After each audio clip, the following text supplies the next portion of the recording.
Hello guys, good morning. Today I'm going to perform preventive maintenance service for this car, Toyota Rush 2018. First, you have to park your car into level ground so you can check the oil level accurately. Preventive maintenance service includes changing the engine oil, oil filter, air filter, AC filter, and checking all the brakes, brake fluid level, uh, transmission fluid, and your uh, drive belt, including the tensioner, and visual inspection for your suspension, and some other things in your engine compartment. But of course, you have to at least start your engine before draining the engine oil. At least warm it up for a few minutes before draining the engine oil. So I'm going to park this car into level ground like this road. Here I had doubt that this is level, so I'm going to park it there into the road just for now. So let's go.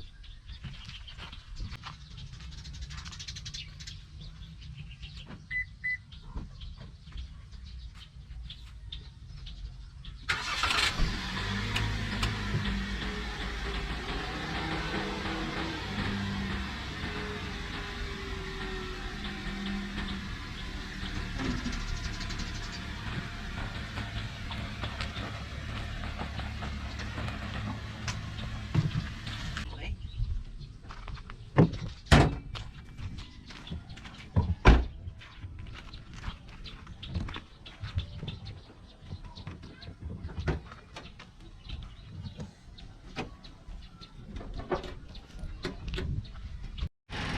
Okay guys, after warming up your engine for a few minutes, just turn off the engine. Turn off the engine and simply open your filler cap, which is located here.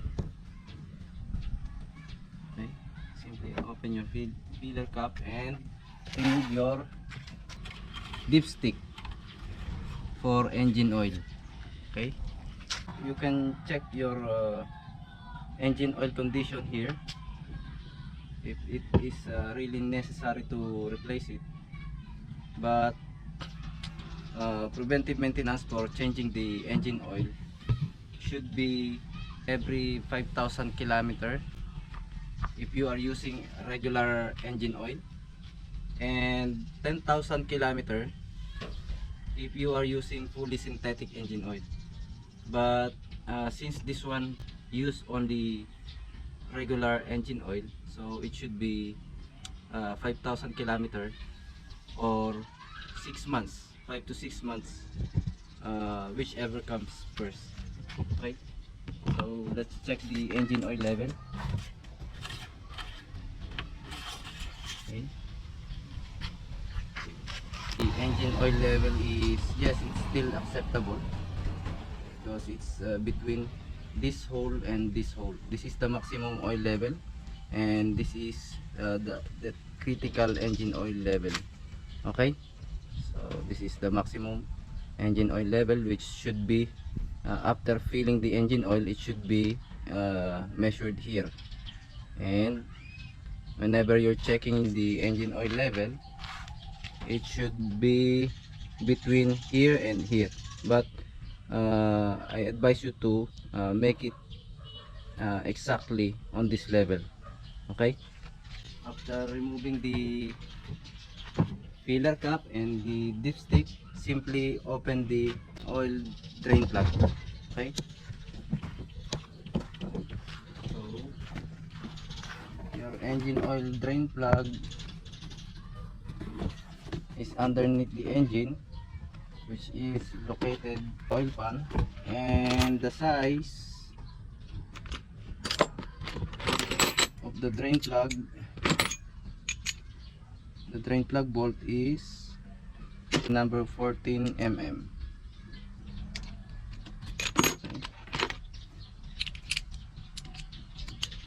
Okay. And since this Toyota Rush has higher floor clearance. I don't need a jack to lift it up, so I'm just going to crouch underneath the engine compartment and drain the engine oil. Okay.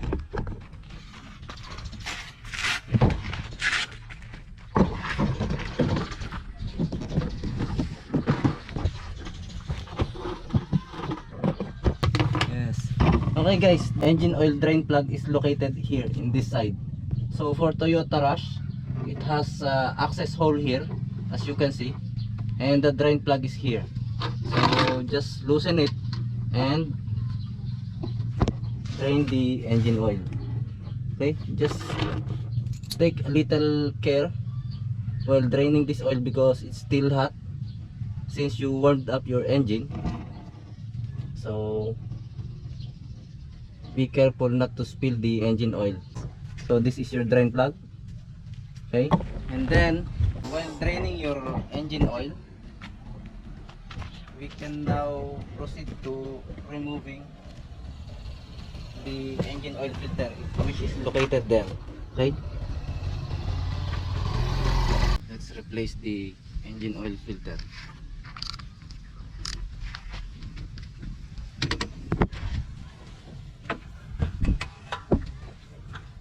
So the engine oil filter was located here, right here, just in front of your engine.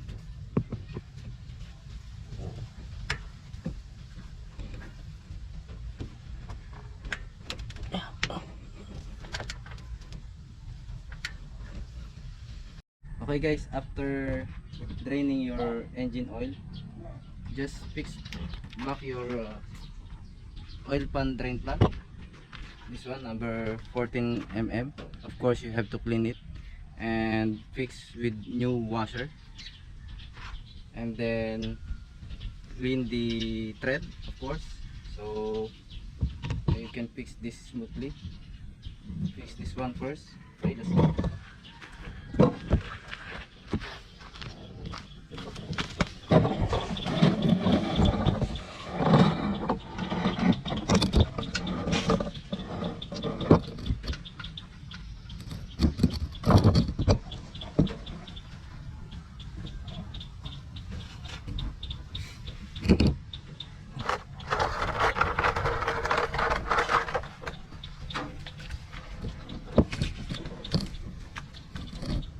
And then tight it using your torque wrench. Okay.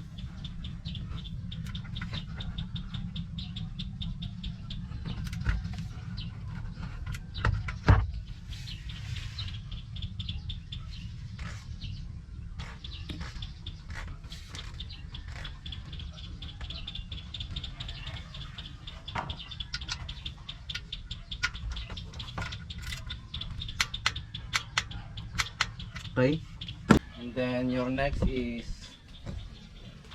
replacing your oil filter. Okay, fix your new oil filter here. But before fixing your oil filter, it should be slightly wet with oil. Okay, this rubber. Okay, this is the rubber seal.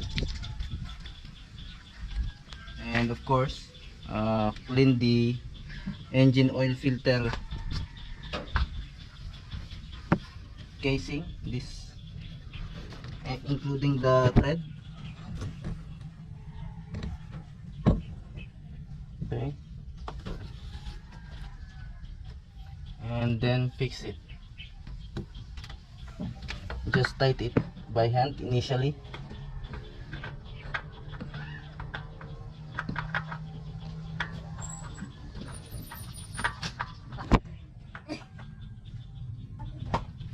Okay.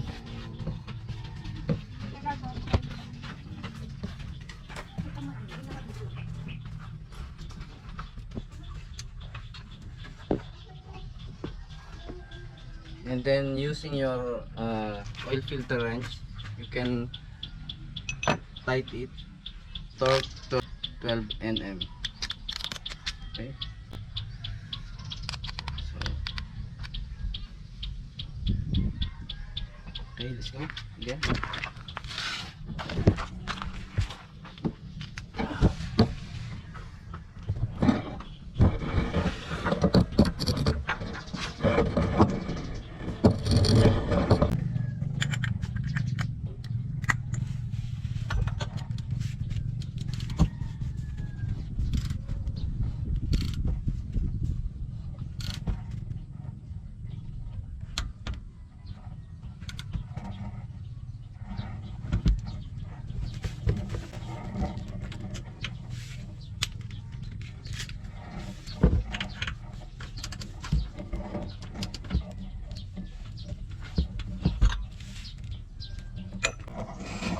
Okay guys, after tightening oil pan drain plug and the oil filter, just double check just to make sure if it is tightened firmly. Just double check, always double check after doing the job. Again, double check these two also.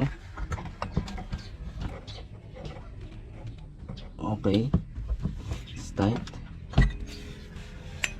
And then fix back your access cover.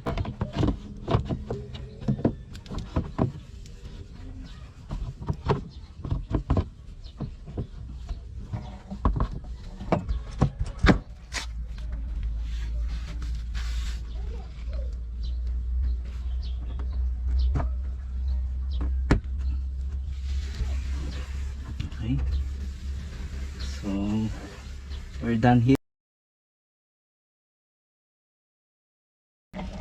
And then what we have here is genuine motor oil of Toyota 10W30. Okay, we have 4 liters here. So first we're going to fill the 3.5 liter of engine oil and start the engine after filling the 3.5 engine oil, 3.5 liter of engine oil.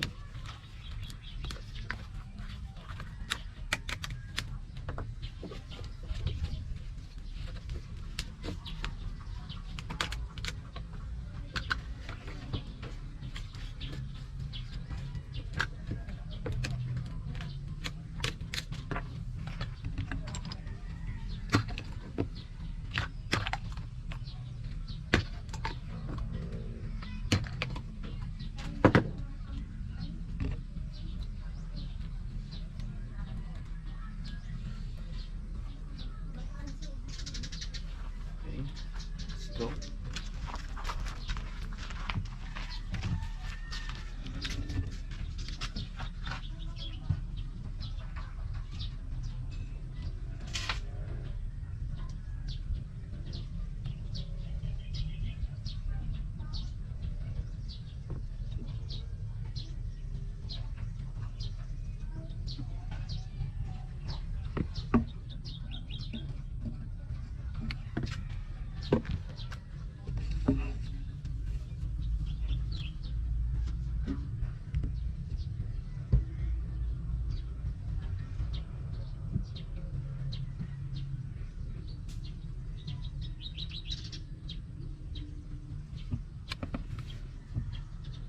We have already filled 3.5 liter of engine oil. Then clean your pillar cap. Okay. And this place also, the thread of your pillar cap.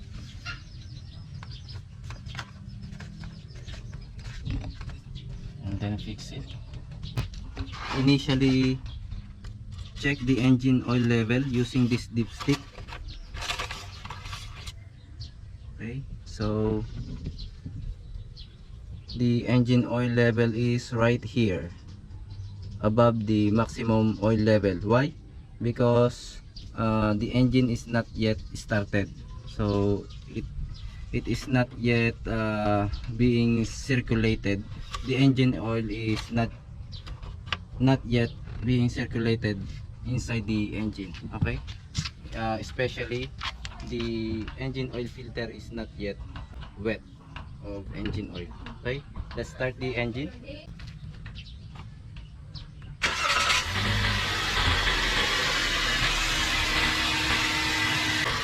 After few minutes, just turn off the engine again.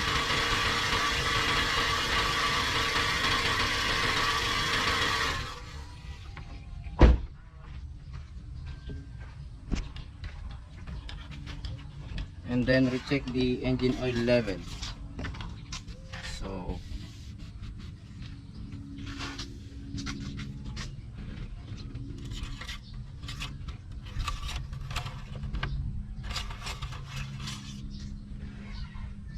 So the engine oil level now is right here.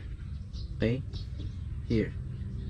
So they have to refill the engine oil level until here, into the maximum oil level. So as usual, let's open the filler cap again and refill engine oil.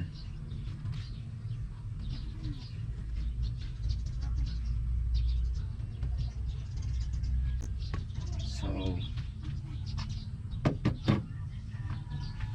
check again.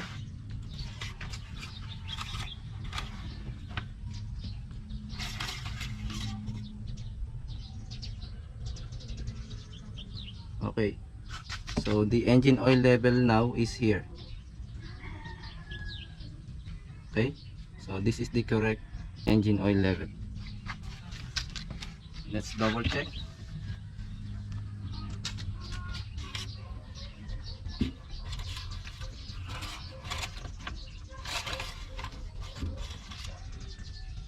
Okay, so it's here. As you can see, the engine oil level is here.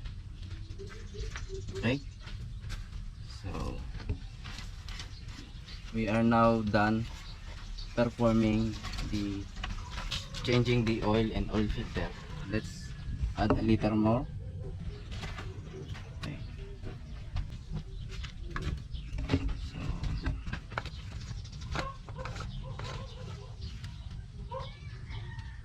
okay. And then next we have to replace also the air filter, which is located here. Simply open this clip like this. Okay, and then lift up slightly this cover, your air cleaner housing cover, and then you can pull out now your air filter. So as you can see, the air filter was totally clogged. Genuine part of Toyota air filter.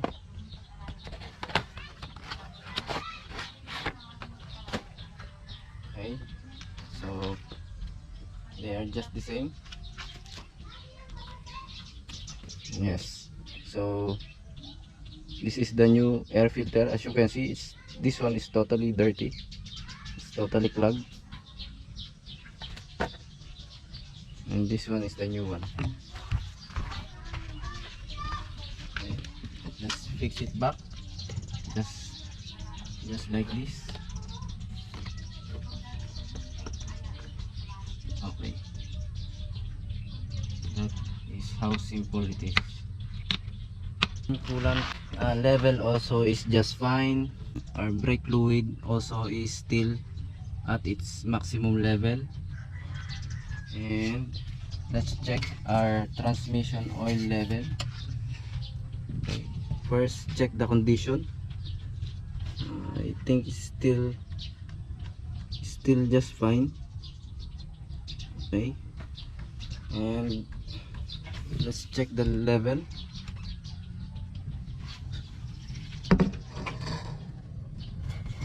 So your transmission oil dipstick is right here on this side of the engine compartment. Okay, so here, as you can see, this it's obviously recognized as dipstick because of its shape and color, so it is easily find here.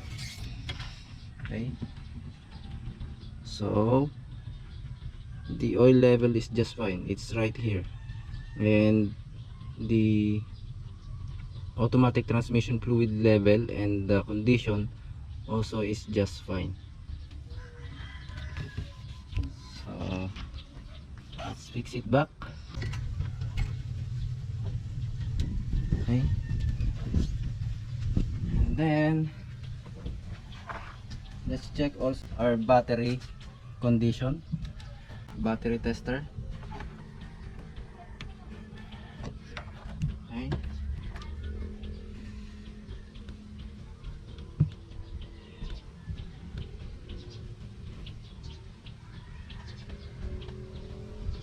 $42B20.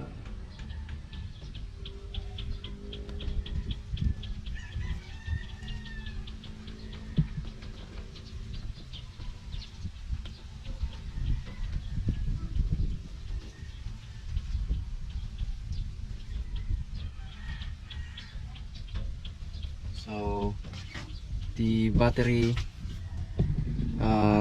reading result is good battery. Okay, we have measured 12.67 volts and 437 cca. Cca means cold cranking amperes. So, and the battery specs is 42B20, which can be seen here on this place. Okay, 42B20. Okay, so battery is good. Okay, and the battery terminals also are good. What else? Okay, I think the windshield washer tank is a little bit low, the level. Simply refill it.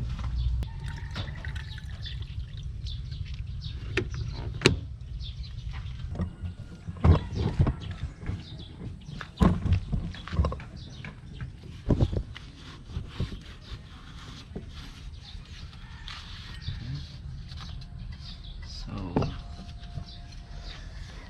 okay guys, we're done. I only need to visually check the brake pads and the suspension. Also I check at the same time while draining the engine oil. So the only things left are the brake pads condition and tire pressures and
okay guys, some of the model of Toyota Rush has no AC filter.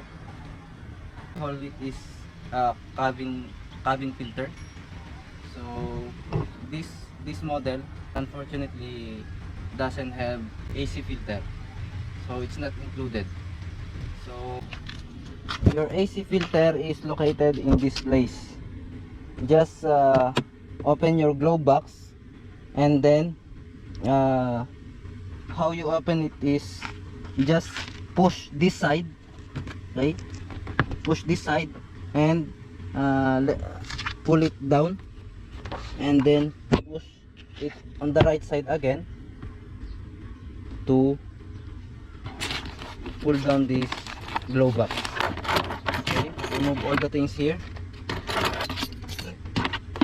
Okay, and now you can now access the AC cabin filter. So it's supposed to be here, but since this model doesn't have that built-in AC filter or cabin filter, so we'll fix the AC filter on this place. Okay,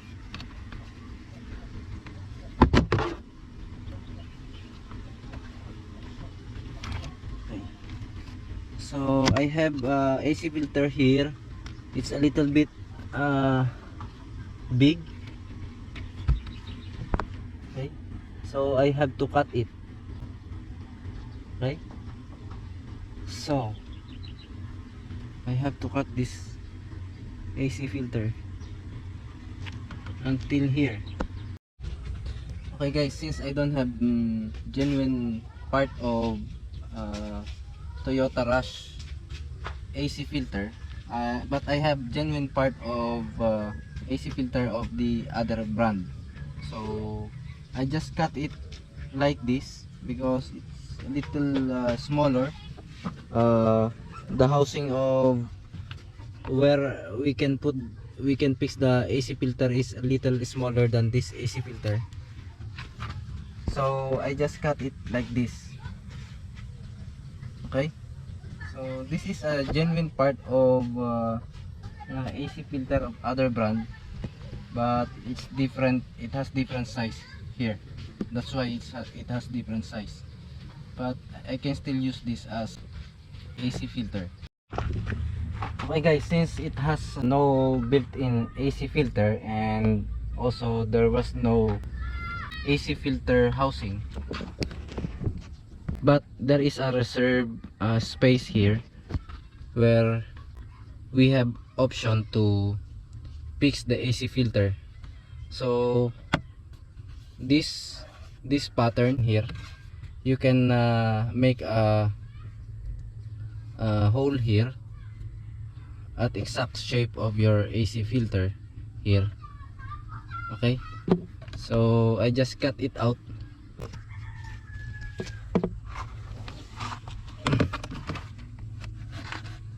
Okay,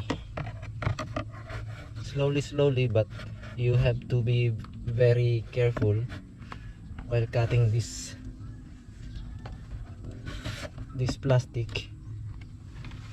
Okay,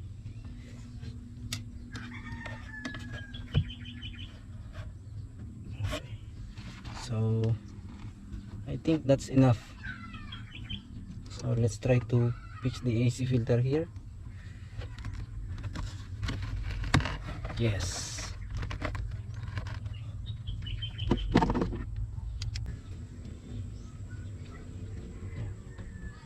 Okay na yun.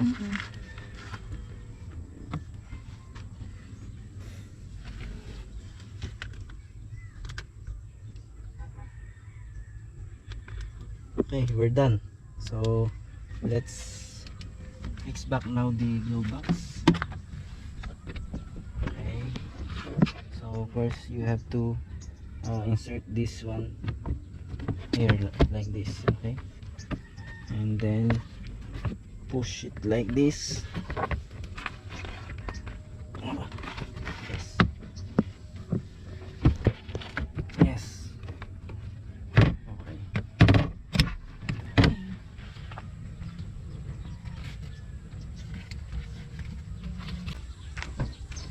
let's check the lights.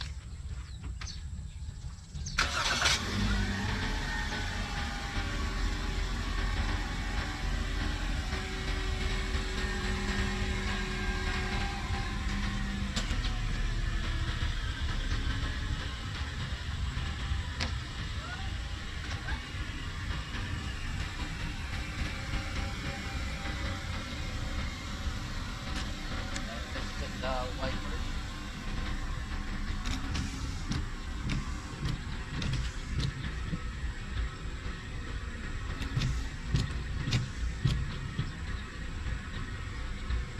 the horn. And let's check the reverse light at the rear.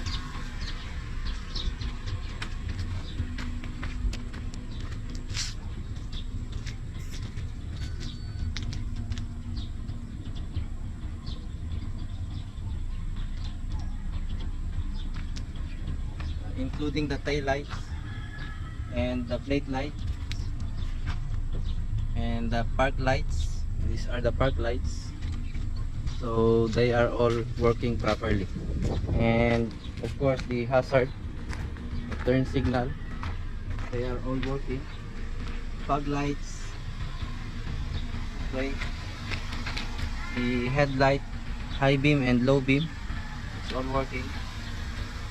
Okay. So, and also the aircon. Turn on the aircon. Okay, we can now breathe peacefully. I mean, we can now breathe clean air because we have already AC filter in the inside this cabin. So we are now sure that we cannot breathe or inhale the dust. Okay, so at least you have peace of mind that your health is not in it's not compromised. So it's now fully, and all the interior lights are working. I hope you learned something from here, guys. Doing the preventive maintenance of your car. You are Toyota Rush owner. Okay.